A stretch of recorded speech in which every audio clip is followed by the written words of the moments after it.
अस्सलाम वालेकुम नाज़रीन प्रोग्राम लाइव लाइन साण करे तव्हांजो मेज़बान डॉक्टर वाहिद बशमोर हाज़िर आहे। नाज़रीन तव्हांखे ख़बर अथनि प्रोग्राम में असां तव्हांखे मुख़्तलिफ़ बीमारी जी ॼाण ॾींदा आहियूं। मुख़्तलिफ़ महिमान डॉक्टर असां सां गॾु हूंदा आहिनि ऐं हिन दफ़े अॼु जेकी ॻाल्हि ॿोल कंदासीं उहो पोलियो बाबति तव्हांखे ॼाण ॾींदासीं, छो त पोलियो जी कैंप हले थी पई हिन वक़्तु जेका असां सिंध में या सॼे मुल्क में ऐं सॼी दुनिया में पोलियो ख़तमु थी वियो आहे, पर असां वटि अञा न थियो आहे। उनजा कहिड़ा सबब आहिनि उन ते बि ॻाल्हाईंदासीं, छो त जेकॾहिं पोलियो में को बि ॿार अपाहिज थी थो वञे या मरीज़ थी थो वञे या माज़ूर थी थो त उहो कॾहिं ज़िंदगी भर माज़ूर थो रहे, उहो ठीकु नथो थी सघे।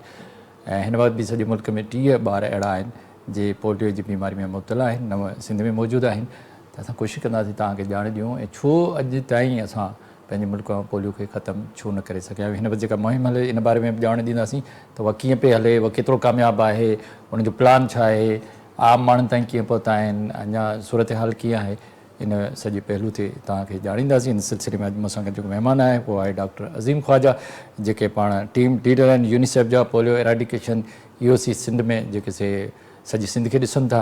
उन सां गॾो गॾु जेका ॿियो महिमान मूंसां आहे उहो आहे मिस मिनाहिल, जेका कम्युनिकेशन ऑफिसर आहे पोलियो एराडिकेशन ऐं EOC सिंध में। इहे ॿई मूंसां गॾु आहिनि, इन्हनि खां पुछंदुसि त तव्हांजी मुहिम कीअं पई हले ऐं उन सां गॾो गॾु इहा ख़ुशख़बरी कॾहिं ॿुधाईंदा त असांजे मुल्क मां पोलियो ख़तमु थी वियो। अचो त पंहिंजे महिमाननि सां ॻाल्हि ॿोल जो सिलसिलो शुरू कयो। अस्सलाम वालेकुम। वालेकुम सलाम। बड़ी मेहरबानी अज़ीम, तव्हां हिते असां। अस्सलाम वालेकुम। बड़ी मेहरबानी मिनाहिल, आप बि दरबार। अज़ीम साहब, पहिरीं त ॿुधायो त जेका तव्हांजी मुहिम शुरू थी आहे पोलियो जी, उहा हले थी पई, वो कीअं प्रोग्राम आहे, किथे हली आहे, किस ताईं पहुता आहियो, थोरो इन बारे में बि असांजे नाज़रीन खे ॼाण ॾियो। जी साईं, पहिरीं त वॾी महिरबानी पोलियो जे बारे में प्रोग्राम करण ते, ऐं थैंक्स वाहिद साहब ऐं सन TV जी महिरबानी। पोलियो जी जेका हीअ मुहिम हले थी दिसंबर वाली कैंपेन, इहा 15 खां 21 तारीख़ ताईं प्लान हुई, जेका पाकिस्तान अफ़गानिस्तान हिकिड़े ई टाइम ते हिकिड़े ई टाइम लाइन सां गॾु कनि था, ॿिन्हिनि मुल्कनि। ठीकु आहे, ज़बरदस्त। हिन में जेको सिंध जे अंदरि असां 10.6 मिलियन चिल्ड्रन, 1.6 करोड़ ॿारनि खे पोलियो वैक्सीनेशन पियारण जे लाइ पंहिंजा 80,000 फ्रंटलाइन वर्कर ग्राउंड ते डिप्लॉय कया आहिनि। अॼु मुहिम जो तक़रीबन सॼी सिंध जे अंदरि इख़्तिताम थी वियो आहे, एक्सेप्ट कराची ऐं हैदराबाद, छाकाणि इहे 2 मेगा सिटीज़ आहिनि जंहिंजे अंदरि कॉन्स्टेंट सर्कुलेशन आहे।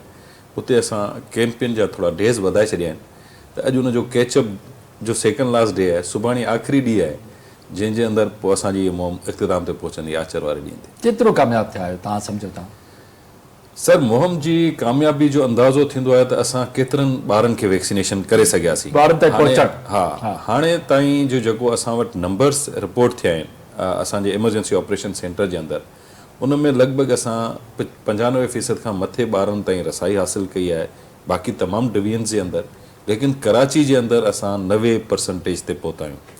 कराची जे अंदरि हैदराबाद में साॻी सूरत हाल आहे। हैदराबाद ऐं कराची उहे 2 ब्लॉक आहिनि। हैदराबाद जे अंदरि कवरेजिस ॾाढियूं सुठियूं आहिनि, ओतिरो मिस चिल्ड्रन जो नंबर न आहे बचंदो जेतिरो कराची में बचंदो आहे, पर कराची जे अंदरि अञा बि वधीक असांखे जेके 2 ॾींहं मिलिया आहिनि उन में तमामु घणी कोशिशि थी रही आहे, जंहिंमें असां सां सहकार जेको करे पई सरकार, जंहिंमें मेडिकल ऑफिसर्स, यूनियन काउंसिल जा चेयरमैन्स, इहे तमामु माण्हू असां सां ग्राउंड ते सपोर्ट में आहिनि, त रहियल ॿार ऐं इनकारी ॿारनि खे प्यारे। डॉक्टर अज़ीम, हमेशह तव्हां दावा कंदा आहियो त तव्हां 90% 95% कयोसीं, पोइ बि पोलियो जा ॿार निकिरनि था। जी हा, ईअं छो? सर, हिन में 2 बुनियादी मसइला आहिनि। पोलियो एरेडिकेशन जेका दुनिया में तश्कील ॾिनल आहे प्रोग्राम, उन जूं 4 स्ट्रेटजीज़ आहिनि। हिकिड़ी आहे सभ खां अवल रूटीन इम्यूनाइज़ेशन, ॿी आहे पोलियो मुहिम, उन खां पोइ असां पोलियो वायरस खे डिटेक्ट कंदा आहियूं ऐं किथे डिटेक्ट थींदो आहे त रिस्पॉन्स कंदा आहियूं। हाणे जेको पहिरियों पिलर आहे रूटीन इम्यूनाइज़ेशन, उन जे लाइ एतिरी जागृता न आहे कम्यूनिटी जे अंदरि, ऐं उनखे एतिरो ई सीरियस वठी जेकॾहिं कम्यूनिटी 100% पंहिंजे ॿारनि जो स्केड्यूल फॉलो करे, जेको पैदाइश खां वठी 15 महीननि ताईं 6 दफ़ा विज़िट आहे, जेकॾहिं इहो थिए, जेको असांजो 40-45% हूंदो आहे, असां टोटल जेको भाड़ींदा आहियूं उहो उन पोलियो कैंपेन ते भाड़ींदा आहियूं।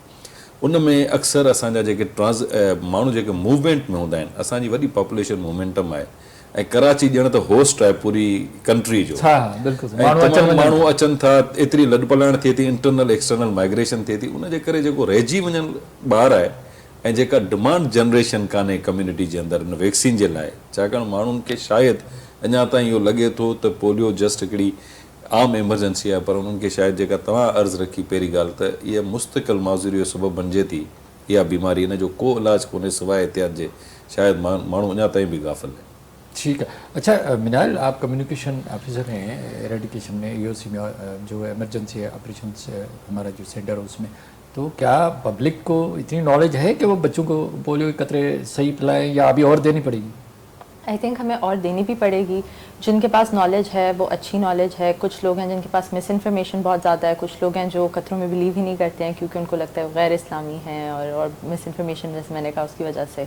تو یہ ایک کانسٹنٹ فائٹ ہے ہماری کہ ہم یہ اسیوم نہیں کر سکتے ہیں کہ لوگوں کو پولیو کے بارے میں پتہ ہے. لوگوں کو پولیو کے بارے میں نہیں پتہ. ہمیں بتانے کی ضرورت ہے اور ہمیں بار بار بتانے کی ضرورت ہے. لوگوں کو یہ نہیں پتہ کہ ویکسین کیسے کام کرتی ہے. ہمیں بتانے کی ضرورت ہے, بار بار بتانے کی ضرورت ہے. اور مس انفارمیشن کو تو کانسٹنٹلی ٹیکل کرنے کی ضرورت ہے ہمیں ہر لیول پر, میڈیا کے لیول میں, اپنے کمیونٹیز میں, اسپیشلی سوشل میڈیا پر جہاں پہ ویڈیوز بغیر ویریفیکیشن کے وائرل ہو جاتی ہیں. تو اس وجہ سے نا ہمیں کانسٹنٹلی اپنی اسٹریٹجیز چینج کرنی ہے, مس انفارمیشن کو ٹیکل کرنا ہے اور ہر سٹیزن نے اپنا ایک پارٹ پلے کرنا ہے اس میں. نہیں, جہاں تک آپ پولیو کو لوگ خراب سمجھتے ہیں تو دوسرے اسلامی ملک بھی تو یوز کرتے ہیں. یہ تو کوئی ایشو نہیں ہے, بالکل ہونا بھی نہیں چاہیے. ہونا بھی نہیں چاہیے. ہماری ویکسین انڈونیشیا سے آتی ہے, وہی ویکسین افغانستان بھی خریدتا ہے, پاکستان ملک ہے, ہم بھی خریدتے ہیں, ہم پاکستان دنیا میں بھی یہی استعمال ایگزیکٹلی, اور سعودی عربیہ میں بھی وہی چاہتی ہے. ہمارے پاس اتنے فتویٰ ہیں, ہمارے پاس امام کعبہ کا سپورٹ ہے. تو اس کے علاوہ مطلب ہم اگر کمیونٹی لیول پر بھی دیکھیں, ہم ہمیشہ ریلیجس لیڈرس کو انگیج کرنے کی کوشش کرتے ہیں, ہم ماسکس پہ اناؤنسمنٹ کرتے ہیں. ہمارے پاس کمیونٹی کی سپورٹ ہے, لیکن لوگوں کے دلوں میں وہ ڈر اتنا بیٹھ گیا ہے کہ اگر ان کو صحیح بات بھی بتائی جائے تو وہ اس کو ایکسیپٹ نہیں کرتے. ان میں آ کے ان کا جواب یہ ہوتا ہے کہ ہم نے نہیں قطرے پلانے. کیوں نہیں پلانے؟ دل نہیں مان رہا. ساری جگہ سے ٹیکل کر کے بس دل نہیں مانتے. تو پھر اس کا ہم کیا کریں؟ اس وقت دل کیوں مانتا ہے کہ جب اس کا بچہ معذور ہو چاہے زندگی بھر ہو اور اس کے اوپر بوجھ بن جاتا ہے, اس وقت اس کا دل میں خیال نہیں آتا کہ میں نے بچے کی زندگی خراب کر دی. اس ماں کو, اس باپ کو یہ خیال نہیں آتا؟ آنا تو چاہیے, بٹ آئی تھنک کہ اب مسئلہ یہ ہوا ہے کہ لوگوں کے مائنڈس میں نا پولیو ان کو اتنا نظر نہیں آ رہا ہے. کیسز اللہ کا شکر ہے کم ہے, تو ان کو وہ چیز ویزبلی اپنی انوائرمنٹ میں نظر نہیں آ رہی. اگر پولیو ہوا ہے, معذور ہو جائے گا, اللہ دیکھ لے گا. یہ اللہ تو سب کو دیکھ رہا ہے. اللہ یہ تو, ہے, لیکن کمیونٹی میں جواب بہت ملتا ہے. نہیں, یہ جواب تو ہے, مگر دیکھو میں انسان ہوں, مگر کوئی میرے اوپر بوجھ ہے تو میں کہاں تک برداشت کروں گا؟ ہاں جی, دیکھو انسان کی نیچر, ماں باپ کچھ بھی کتنا بھی پیار کریں, مگر جب بچہ کسی بیماری میں مبتلا ہوتا ہے تو کیسے ادھار پیسے لے کے بھی ڈاکٹر پاس جاتے ہیں. ایسا ہے, ایسا یہی ہے سر. ऐं उन में ऐड कंदुसि, असां वटि हिकिड़ो पोलियो जो केस थियो त उहो वालिद चवे पियो हाणे ही हिन खे ठीकु करियो, रोज़ पोलियो पियारियो. पर जंहिं वक़्तु हुनखे ज़रूरत हुई वैक्सीन ॾियण जी, उन वक़्तु हू इनकारी. ऐं पोइ जॾहिं ॿार खे माज़ूरी थी वई, हाणे हू खणी पियो अचे त हाणे हिनखे पियारियो कहिड़े नमूने नहीं टंग. हाणे त तव्हांजे वस में ॻाल्हि निकिरी वई न, असां सभिनी जे वस में निकिरी. This is only thing that इहा वाहिद शइ जेका असां एतिरे चङे नमूने शायदि फैलाए न सघिया आहियूं त इन जो सिर्फ़ु एहतियात आहे, इन जो इलाज न आहे. हा, वैक्सीन ई आहे, वैक्सीन एहतियात आहे. अच्छा, हाणे ट्रेवल जी तव्हां ॻाल्हि कयो, माण्हू लॾ पलाण कनि था, अचनि था, त जेके ट्रेवलिंग पॉइंट आहिनि, माना बस स्टैंड आहिनि, रेलवे स्टैंड, उन्हनि जे लाइ तव्हांजी छा प्लान आहे सिंध में? सर, असां हिन ते ट्रांज़िट साइट्स ठाहींदा आहियूं. जॾहिं बि मुहिम हलंदी आहे उन सिलसिले में कुझु परमनेंट हूंदियूं आहिनि जेके विदिन द प्रोविंस जेका मूवमेंट थींदी आहे. फॉर एग्ज़ाम्पल बलोचिस्तान खां सिंध में या KPK खां सिंध में जेका मूवमेंट थिए थी, या वॾनि मतिलबु हवाई अॾनि ते या असांजे रेलवे स्टेशन्स ते, हिते असांजूं मुस्तक़िल ट्रांज़िट साइट्स बाक़ाइदा टीम वेठल हूंदी आहे. जेको पैसेंजर ईंदो आहे हुनजी वैक्सीनेशन थींदी आहे. लेकिन इहा वधी वेंदी आहे इन जी इम्प्लीमेंटेशन जॾहिं कैंपेन हलंदी आहे त असां नंढा नंढा बस स्टेशन्स बि टारगेट कंदा आहियूं, छाकाणि असांखे अंदाज़ो आहे त वॾी पॉपुलेशन जो मोमेंटम आहे ओवरऑल वॾनि शहरनि जे अंदरि. ऐं तमामु घणा माण्हू अचनि था ॿहिराड़ी खां शहर में इन्हनि ॾींहंनि जे अंदरि. 7 ॾींहं या 5 ॾींहं जेका कैंपेन हले थी मुख़्तलिफ़ शहरनि में, त उते असां ट्रांज़िट साइटूं हणंदा आहियूं. हिन वक़्त बि मौजूदु आहिनि? जी हा, बिल्कुलु. उतां छाजी, उतां रिज़ल्ट कीअं तव्हां वटि? सर, जीअं हाणे अॼु तव्हांखे आउं नंढो मिसाल ॾियां त असांजूं जेके फिक्स साइट्स आहिनि उन्हनि ते जेके वेठल आहिनि, असां कैंपेन पूरी करे वेठासीं. हाणे जेके माण्हू अचनि पिया उते जेको ॿारु इंदिराज थिए पियो त उनखे असां पंहिंजे लाइन लिस्टिस में ॾिसंदा आहियूं त उहो ॿारु घर ते जेकॾहिं नॉट अवेलेबल हो त असांखे हेल्थ फैसिलिटी में मिलियो या ट्रांज़िट ते मिलियो या किथे मिलियो. एतिरो माइक्रो लेवल ते थींदो आहे, इनखे असां माइक्रो प्लेन लेवल चवंदा आहियूं. त एतिरे माइक्रो लेवल ते उनजी वर्किंग थींदी आहे जंहिंमें असां सॼा मैच कंदा आहियूं. पर हिकिड़ी ॻाल्हि तव्हांजी ॾाढी अहम आहे त एवरेज असां खां 2 लख ताईं जा ॿार उहे हूंदा आहिनि हर मुहिम में. 10.6 यानी 1 करोड़ 6 लख मां 2 लख ताईं जा ॿार उहे हूंदा आहिनि जेके अक्सर रहिजी वेंदा आहिनि. इन जे लाइ असां बार बार दरख़्वास्त इहे कंदा आहियूं पेरेंट्स खे. हाणे त असां वटि हिकिड़ो कॉन्स्टेंट नंबर बि आहे 1166 त तव्हां जे घर अगरि पोलियो जी टीम नाहे पहुती त तव्हां सिर्फ़ु उते पंहिंजा डिटेल्स लिखी मैसेज कंदो त तव्हां वटि टीम अची वेंदी है.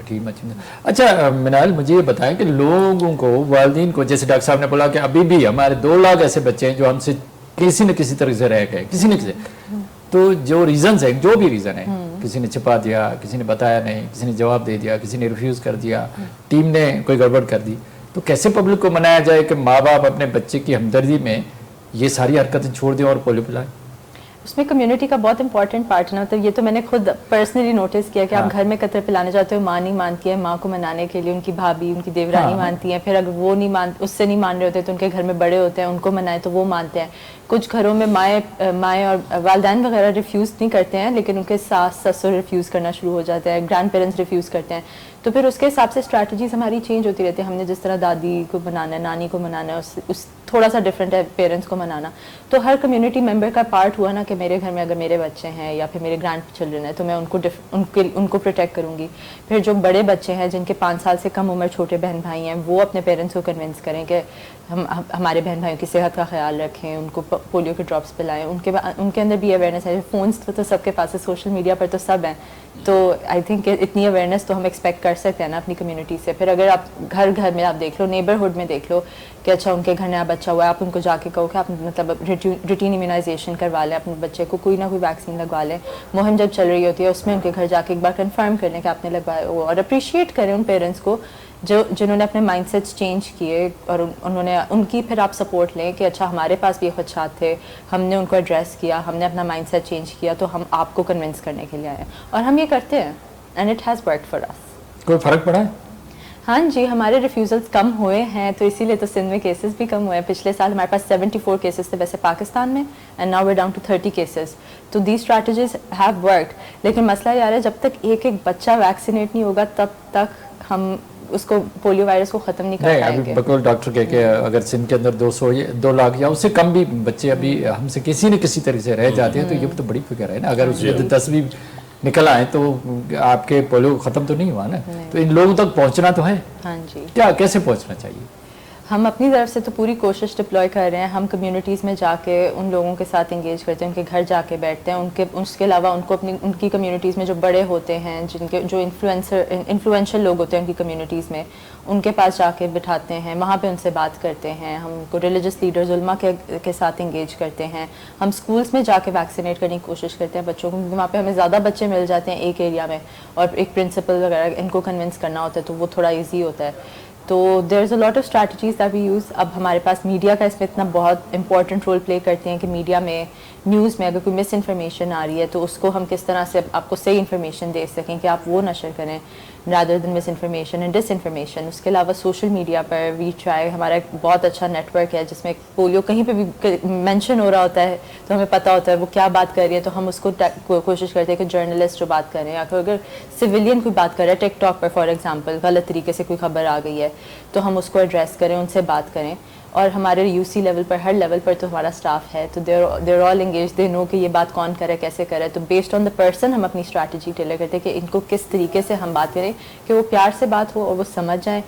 प्यार से नहीं मानते हैं आप, टीम के साथ पुलिस तो भेजते ताम खुद आयो छो सर पुलिस जेका हूंदी आहे एक्चुअली फ्रंट लाइन में 80,000 वर्कर आहे जेको डोर टू डोर वञे थो, उनजी सेफ्टी ॾाढी ज़रूरी हूंदी आहे। ऐं जॾहिं तव्हां वल्नरेबल एरियाज़ में, ॾुखियनि एरियाज़ में वाक़िया छा बि आहिनि त उते खोड़ सारा वाक़िया अहिड़ा थिया आहिनि। इहे डिप्लॉय थींदा आहिनि फ्रंट लाइन वर्कर जी सेफ्टी लाइ, ऐं इहो ज़रूरी बि आहे छाकाणि त इहो तमामु वॾे मास लेवल ते प्रोग्राम हूंदो आहे ऐं उन में उहा सिक्योरिटी सपोर्ट लाइ असां 20 खां 22,000 जेकॾहिं पुलिस डिप्लॉय करियूं था इन्हनि वर्करनि सां, त उहो वर्कर जी सेफ्टी जे लाइ डिप्लॉय थियल हूंदी आहे।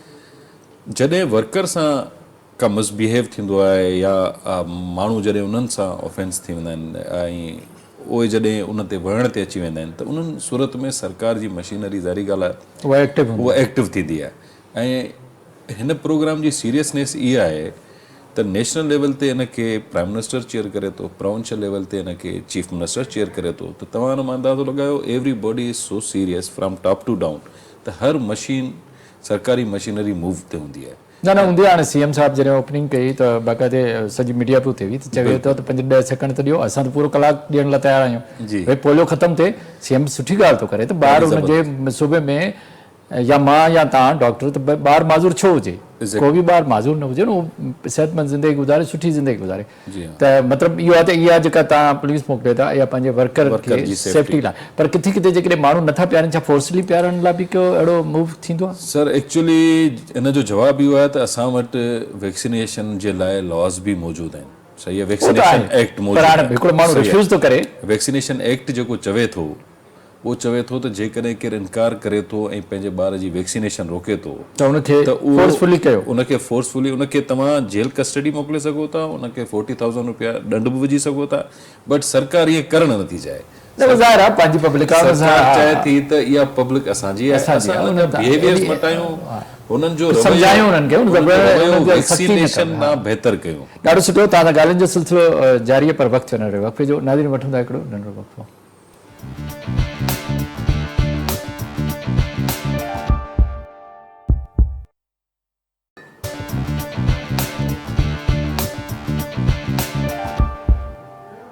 वेलकम बैक नाज़रीन। अचो पंहिंजे ॻाल्हियुनि जो सिलसिलो ब्यूरो डॉक्टर अज़ीम ख्वाजा असां सां गॾु आहे, मिस मिनाइल असां सां गॾु। अॼु पोलियो बाबति तव्हांखे ॼाण ॾेई रहिया आहियूं ऐं बसि इहो आहे त काफ़ी अरसे खां असां पोलियो ते कमु था करियूं, पर ख़तमु न करे सघिया आहियूं।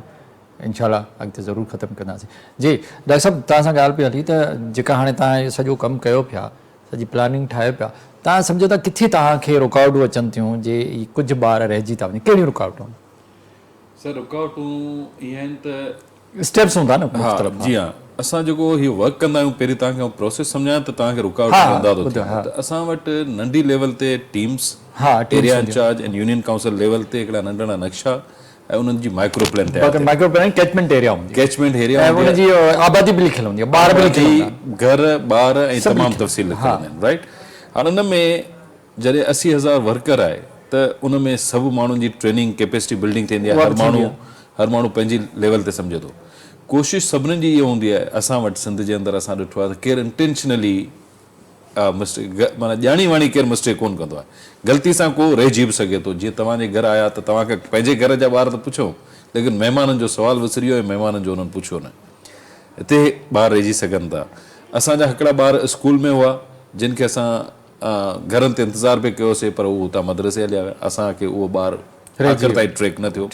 ठीकु आहे। या को इनकारी, जीअं मनायल, हा इनकारी रहिजी वियो, त इहे उहे ॿार हूंदा आहिनि जेके असां सम्झंदा आहियूं त इहे मिस्ड अपॉर्चुनिटी, लिकाईंदा बि आहिनि, पर लिकाइण जो जेको रुझान आहे उहो अक्सर उन्हनि कम्युनिटीज़ में आहे जेके माना इलीगली हिते रहियल आहिनि। अक्सर असांखे इहो अफ़गानी कम्युनिटी जे अंदरि प्रॉब्लम हूंदो, बर्मी कम्युनिटी जे अंदरि जेके हाइड कंदा आहिनि पंहिंजा ॿार। असांजूं जेके लोकल कम्युनिटीज़ आहिनि उन्हनि खे ॿाहिरि हाइड करण जी जनरली आदत न आहे, उहो तव्हांखे ॿुधाए छॾींदा आहिनि त यार ॿाहिरि वियल आहे, कलाक खनि खां पोइ अचिजो। हाणे टीम जे लाइ ऑल द वे वापसि अचणु थोरो चैलेंजिंग हूंदो आहे, तंहिंजे करे रहण जा इम्कान हूंदा आहिनि। ॿियो थोरो जेको माण्हू डिपेंडेंट थी विया आहिनि, त हाणे हीअ घर वापसि अची ई प्यारींदा, पंहिंजी ज़िम्मेवारी थोरी महसूसु कजे त यार हे 2 दफ़ा मुंहिंजे घर आया, मुंहिंजो ॿारु रहिजी वियो, हाणे मूंखे फैसिलिटी ते वञी पाण प्यारणु खपे, इहो रुझान न आहे, इहो रुझान बिल्कुलु न आहे। ऐं उन इहा आहे वैक्सीन जी एक्चुअली डिमांड जेका दुनिया में पैदा थी वई, असां बदकिस्मती सां न करे सघियासीं।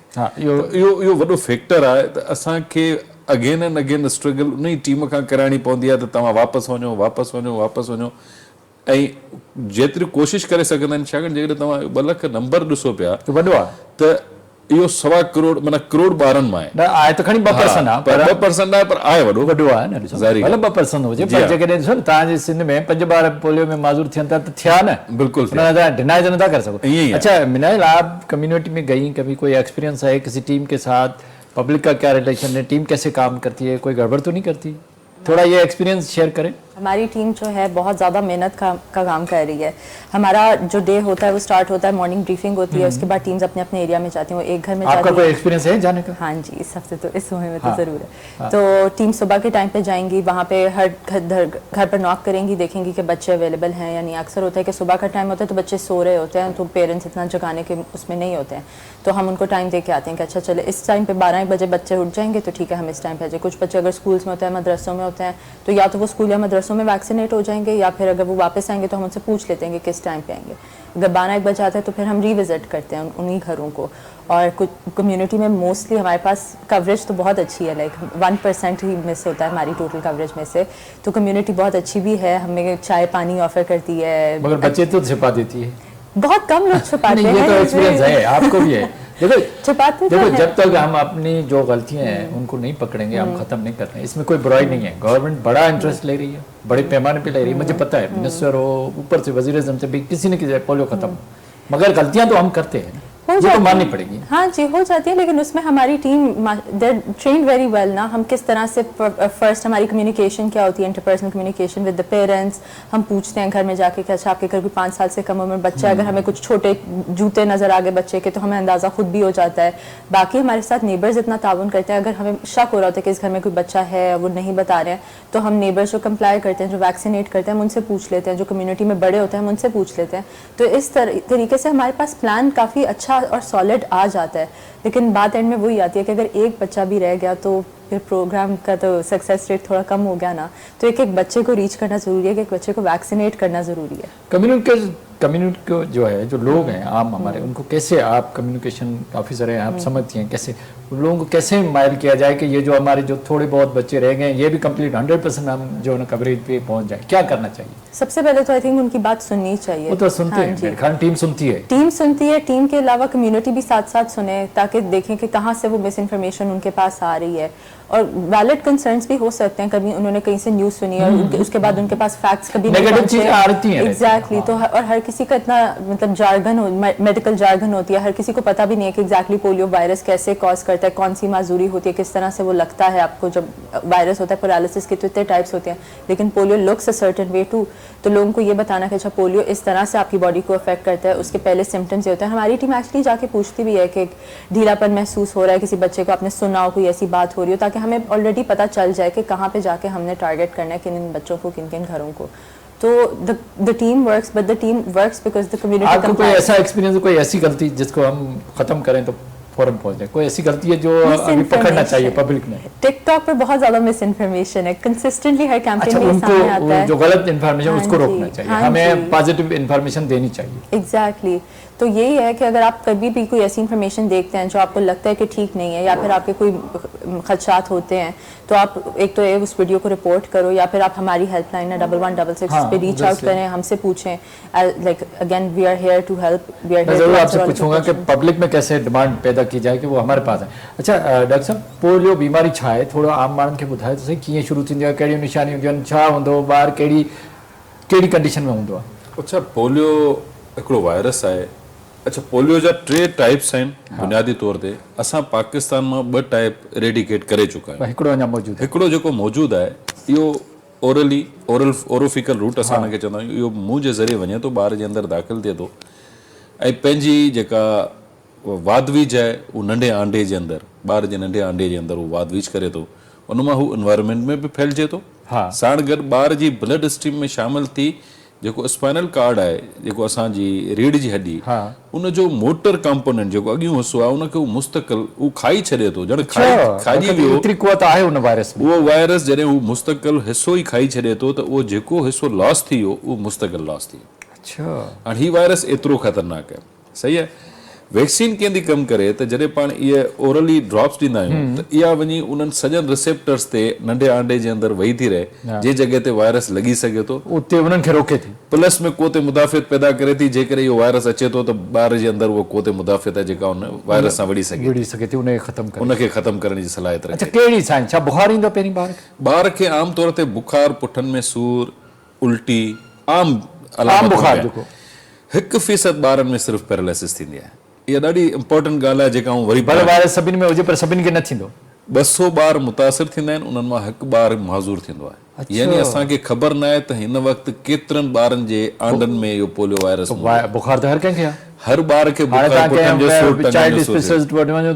अस्पताल भरी पिया। इन जे करे ही बीमारी रेडिकेट करणु एतिरो चैलेंजिंग आहे। असांखे इहा न ख़बर हूंदी आहे त आऊं कैरियर आहियां या तव्हां, हा बिल्कुलु ख़बर न, त उन जे करे समूरनि ॿारनि खे 100% वैक्सीनेशन कराइणु ज़रूरी हूंदी आहे। अक्सर माण्हू चवंदा आहिनि बुखार आहे पोइ छा थींदो, ॿार जी बांह ख़राब थींदी या टंग थींदी, जिस्म थींदो, को बि जिस्म जो हिसो, इवन फेशियल पेल्सी बि थी सघे थी, टंग बि मुस्तक़िल माज़ूर थी सघे थी, पूरी साइड माज़ूर थी सघे थी। इवन अगर बल्बर पोलियो जंहिंखे असीं चवंदा आहियूं उन में त हुनजा रेस्पिरेटरी मसल ख़तम थींदा आहिनि, डेथ बि थी सघे थी, बांह बि थी सघे थी, हिकिड़ी पूरी साइड बि थी सघे थी,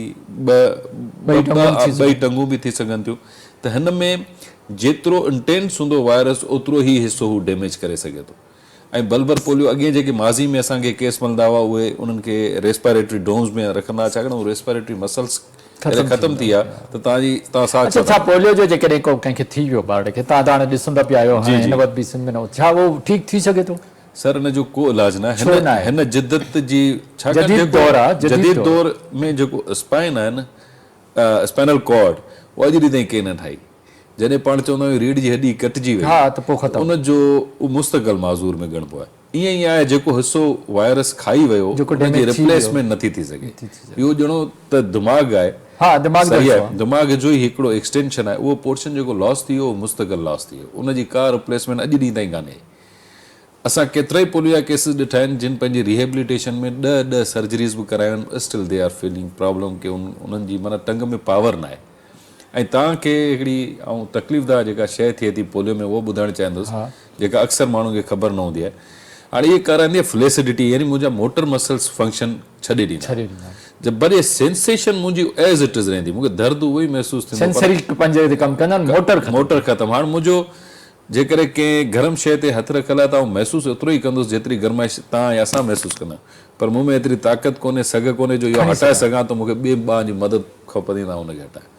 त एतिरो माना उहो लाचार थी थो वञे माण्हू, त जेकॾहिं हुन जूं ॿई टंगूं हली वियूं। हिकिड़ो नंढड़ो केस आउं तव्हांखे ॿुधायां, असां हिकिड़ी ॿारड़ी ॾिठीसीं जंहिंजूं ॿई टंगूं माज़ूर हुयूं, उनजी माउ सां जॾहिं ॻाल्हायूं पिया त हू ॿारड़ी हाणे 11-12 सालनि जी आहे, छाकाणि 4-5 साल पुराणो केस थो तव्हांखे ॿुधायां, त हू चए जीअं ई वॾी थी थिए तीअं पोड़ी थींदी थी वञा, त जेकॾहिं आउं मरी रहियसि त हिनखे वॉशरूम या आम नेचुरल हाजत लाइ केरु वठी वेंदो? ये एतरी डैमेजिंग भी है। बड़ी ज़बरदस्त डॉक्टर साहब ने बात की है कि अगर बच्चा माजूर है, उनके वालिदैन बूढ़े हो गए, मर गए, तो उसको कौन संभालेगा? ये चीज़ आप पब्लिक को कैसे समझाएंगी?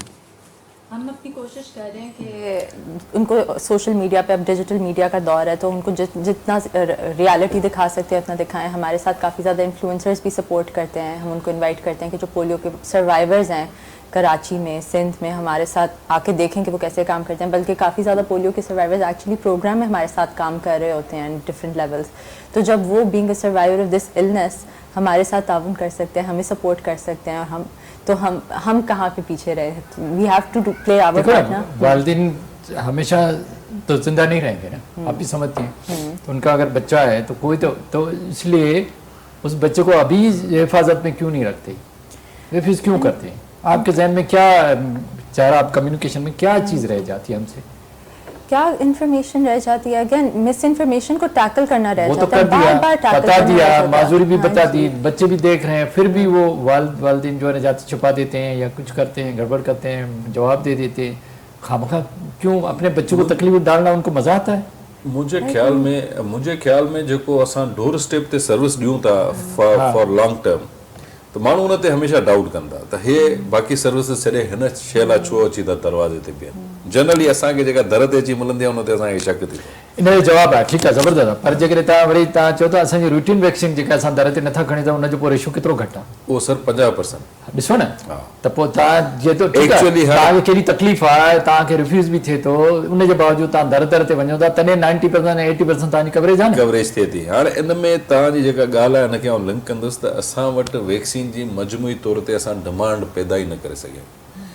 दुनिया जी या पब्लिक हेल्थ जी, जीअं तव्हां पाण पब्लिक हेल्थ प्रैक्टिशनर आहियो त तव्हांखे ख़बर आहे त पब्लिक हेल्थ जी जिद्दत ही वैक्सीन आहे, जेका पब्लिक हेल्थ इवॉल्व थी आहे उन में सभिनी जो वैक्सीन रोल आहे। कोविड आई त everybody was looking for the vaccine.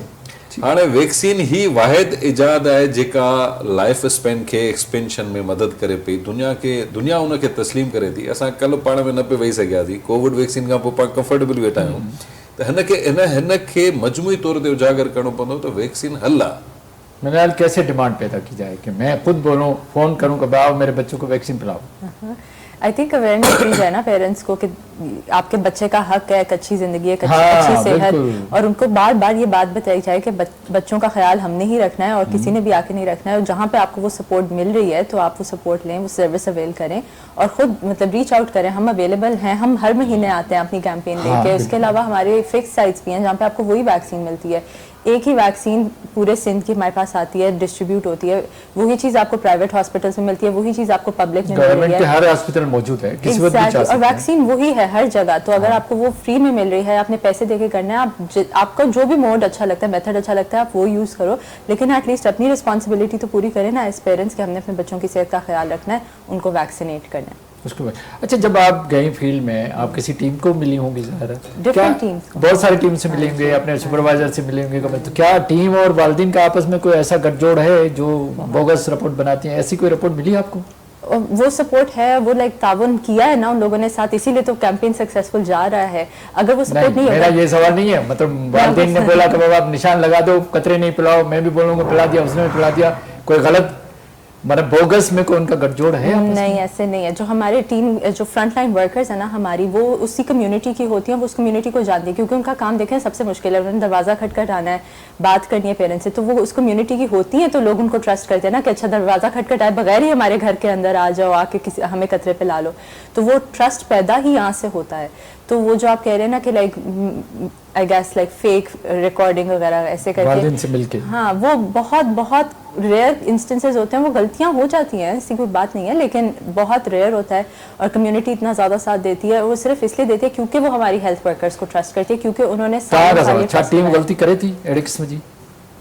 हाँ, गलती गुंजाइश इन लाइ रहंदी आहे जॾहिं 80,000 HR तव्हां डिप्लॉय कयो न ग्राउंड, मुंहिंजो हिकिड़ी टीम तव्हां हितां मोकिली, उनखे ख़बर आहे त मूंखे अॼु 100 ॿार करणा आहिनि, 200 ॿार करणा आहिनि, मुंहिंजा 100 घर आहिनि, उते वेही उहा उन्हनि वालिदैन खे बि सुञाणे थी, वालिदैन चयो बाबा निशान लॻा, रिपोर्ट लिखी छॾ, मूं वटि ईंदा, मां बि चवंदुसि आयो अज़ीम साईं मूं पंहिंजे ॿारनि खे प्यारे छॾियो, तूं बि चई छॾा, कहिड़ो प्रूफ आहे जी ख़बर पए त ॿारनि कतरा न पीता, इहो कीअं सवाल? हा, फेक वैक्सीनेशन जी तव्हां ॾाढी अहम ॻाल्हि कई, इन ते असां वटि ठीकु ठाक अकाउंटेबिलिटी जो स्ट्रक्चर मौजूदु आहे। फेक फिंगर मार्किंग जे कॾहिं रिपोर्ट थिए थी, अच्छा वर्कर खे बि ख़बर आहे, इहो असां टॉप टू डाउन ॾिसो ॿिनि माण्हुनि खे ख़बर आहे, हिकिड़ो मां कतरे पियारण वारे खे, ॿियो हुनजी वालिदैन खे, ॿिए कंहिंखे ख़बर न आहे, त असां छा कयो? डेटा जॾहिं तव्हां ट्रैक कंदा आहियो न, तॾहिं उन जूं माइन्यूट डिटेल्स बि ॾिसंदा आहियो, जेके स्टेटिशियन असां वटि वेठल आहिनि, डेटा साइंटिस्ट असां वटि वेठल आहिनि, हू तव्हांखे ट्रेंड ॾिसी ॿुधाईंदा त यार this trend is not normal, this is एब नॉर्मल ट्रेंड। फॉर एग्ज़ाम्पल तव्हां टीम आहियो, जेकॾहिं तव्हां मूंखे कवर ॾेखारींदो, पाण हिकिड़ी पाण में ॻाल्हि आहे, तव्हां मूंखे जेकॾहिं कवर ॾेखारींदो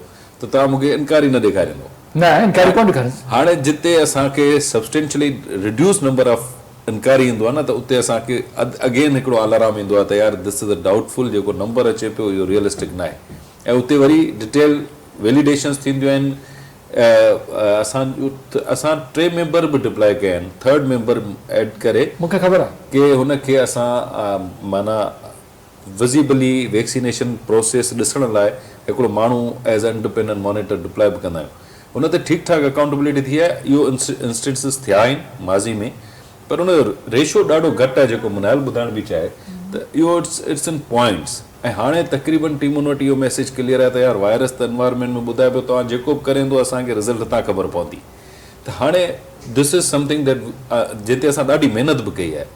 इहे इंस्टेंसिस बिल्कुलु जेको तव्हां रिपोर्ट कया था माज़ी में तमामु प्रोपोर्शन हाणे बि आहिनि, जंहिंखे असां काफ़ी हद ताईं रिड्यूस कयो आहे, अञा बि जेकॾहिं आहिनि त उन्हनि ते असांजो जेको कंट्रोल रूम में जेको डेटा मैनेजमेंट सिस्टम है that is vigilantly watching on it.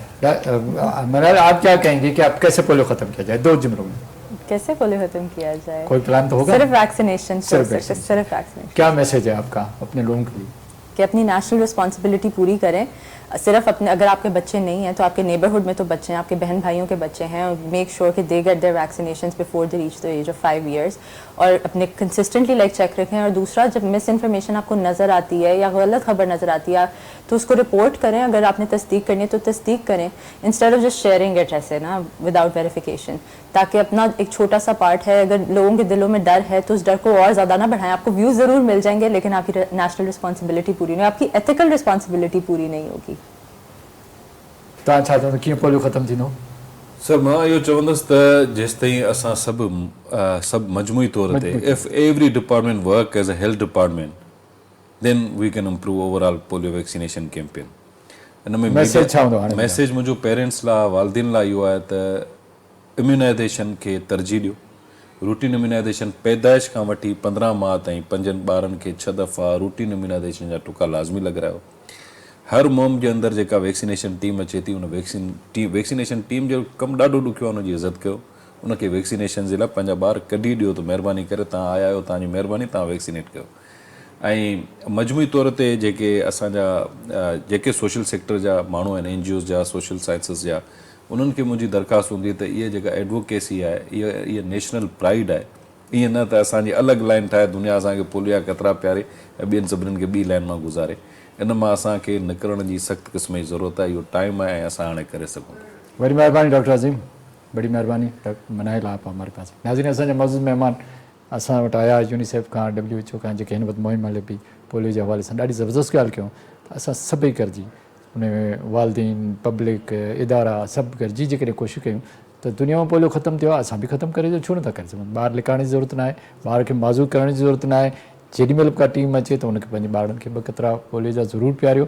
जेकॾहिं केरु नथो अचे त फ़ोन करे हुनखे घुराए त बाबा मूं वटि ॿारड़ो आहे, हुनखे पोलियो जा ख़तरा पियारियो। छो त जेकॾहिं ॿारु सिहतमंद आहे, माज़ूर न आहे, त उहो तव्हांजे लाइ बि फ़ाइदेमंद आहे, मुल्क लाइ बि फ़ाइदेमंद आहे। डॉक्टर साहिब जी इन्हनि ॻाल्हियुनि ते असां अमल कयो त असां बहितर ऐं सुठी ज़िंदगी गुज़ारे सघूं था।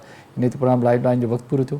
पंहिंजे मेज़बान डॉक्टर वाहिद बशमोर खे इजाज़त ॾींदा। अल्लाह हाफ़िज़।